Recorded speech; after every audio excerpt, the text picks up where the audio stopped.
대표님 얘기가 안 나왔는데 네네. 어제 이제 한동훈 위원장이 그 조국혁신당을 가리켜서 이제 뭐 종북 네? 종북 종단주의 여기 종북 누가 있죠? 이그 정상화된 그 정당 체계에서는 주류 정당이 될 수 없다 이렇게 얘기를 했는데 네네. 그에 대해서 이 대표님의 어떤 뭐 반박 발언?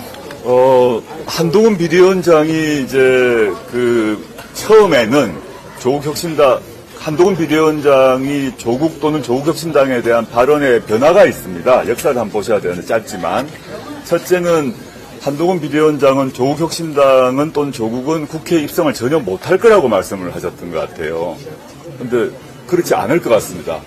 그랬더니 두 번째, 지지율이 높아지니까 두 번째 또 주장을 하신 게 뭐냐면, 이제 비례대표 관련해서 승계를 못하게 하겠다라는 얘기를 하셔서 제가 2009년에 그런 법안 위원이다라고 얘기했더니 그 뒤로는 그 말 또 말씀을 안 하시는 것 같습니다. 드디어 세 번째가 나온 것 같아요. 세 번째가 뭐냐 하면 조국혁신당은 극단주의 정당이다.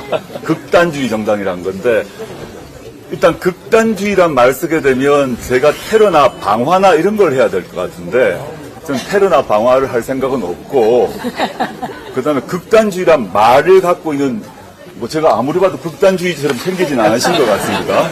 뭐 그다음에 그보다 더 중요한 것은 우리나라에서 정말 극단주의적 행태를 보이는 사람이 누군가에 대한 얘기를 꼭 반문하고 싶습니다. 한동훈 비대위원장이 극단이란 말을 썼을 때는 뭐 법률 문제, 사법 체계를 어긴다 이런 얘기를 막 하고 있는 것 같은데 실제 우리나라 사법 체계를 왜곡해서 자신의 범죄와 비리를 처벌되지 못하도록 또 처벌받지 않으려고 하는 집단이 누구인가를 국민 여러분께 좀 반문하고 싶습니다.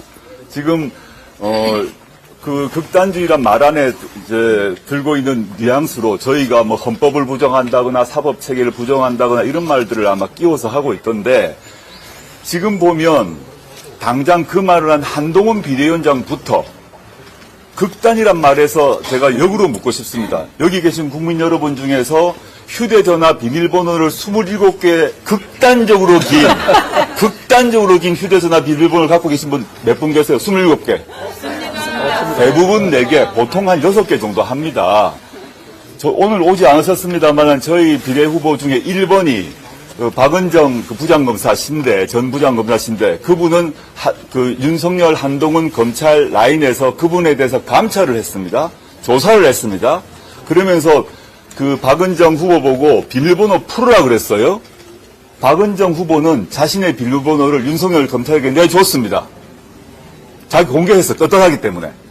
근데 한동훈 비대위원장은 왜 첫 번째 27개라는 극단적으로 긴 휴대전화 비밀번호를 왜 했는지 일단 그걸 반문해 주십시오. 여기 계신 분들은. 우리 평범한 저는 비극단적인 비밀번호를 갖고 있어요.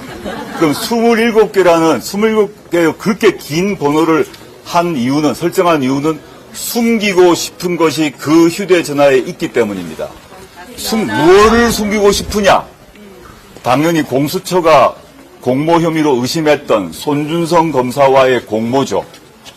손준성 검사가 자신의 고발 사유 관련해서 고발장 초안을 정치권에 전달했을 때 그 하루 전날에 당시 한동훈 검사장은 60개의 사진을 손준성에게 보냅니다. 무엇을 보냈는지 27개라는 극단적 비밀번호를 걸고 풀지 않았기 때문에 한동훈 당시 검사장의 범죄 혐의를 우리를 밝힐 수가 없는 것입니다. 이것이야말로 사법체계를 훼손하고 우리나라 헌법 정신을 훼손하는 거죠. 저는 극단이란 말은 그런 거고 또 다른 극단 얘기하게 되면 한동훈 비대위원장이 보스로 모시고 있는 윤석열 대통령이야말로 극단주의자라고 저는 생각합니다. 왜 극단주의자냐?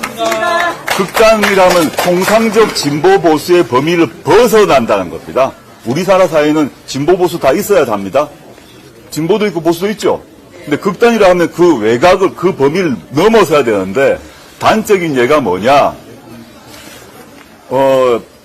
우리 쉽게 당장 아주 가까운 예만 보게 되면 대통령의 핵심 참모인 시민사회 수석이 언론인에 대해서 사심위로 허벅지 쑤신다고 했습니다. 이게 극단이죠, 극단. 이거는 그냥 사태로 끝날 일이 아닙니다.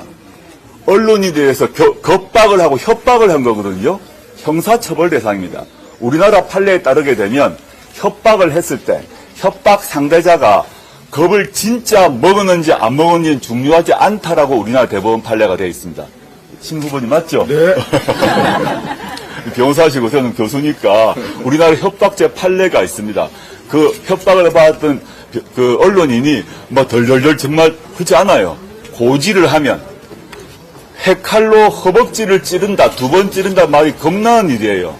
그걸 말했다는 자체가 협박죄입니다. 이렇게 도대체 대통령의 핵심 참모가 사시미 칼로 언론인에게 2번의 허벅지를 찌르니 마르니 이게 극단주의적 행태예요. 그리고 진보 보수가 모두 합의했던 홍범도 장군의 흉상을 뽑아서 옮기겠다는 것이 극단적 행태입니다. 저는 그래서 한동훈 비대위원장이 저희 보고 극단주의자라고 얘기를 하는데 뭐 저는 그 옛날에 국가보안법 전과가 있어요. 옛날에. 근데 우리 이혜민 후보가 극단주의자처럼 생겼는지 우리 멋있다. 그 정도만 다 봐겠습니다. 할 말은 많은데 너무 길게 하면 뭐 안 될 것 같고. 대한민국 정치를 가장 극단적인 상태로 몰고 간 분은요, 검찰공화국의 검찰 대통령이 아니라면 한동훈 비대위원장이 지금 여당의 당대표 역할을 할 수 있을까? 그러한 행태가 검찰공화국의 극단적 정치의 한 예다라고 생각을 하고요. 아까 좌파우파 말씀을 대표께서 하셨는데요. 이념적으로 좌파나 우파가 아니라 윤석열 대통령은 대파부터 살피시라 라는 말씀을 드리겠습니다.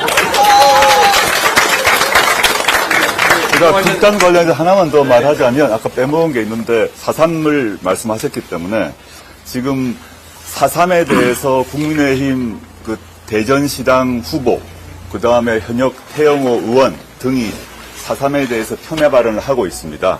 그리고 제주 시내에 그 4.3을 폄훼하는 플래카드가 걸리지 않았습니까? 그게 극단이죠. 그게 극단인 거죠. 극단이란 말을 함부로 쓰지 마라 생각을 하고요.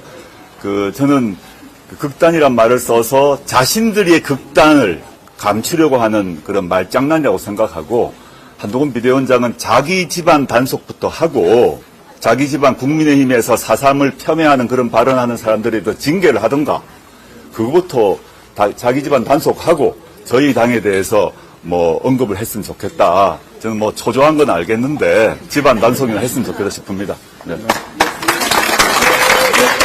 마무리하겠습니다.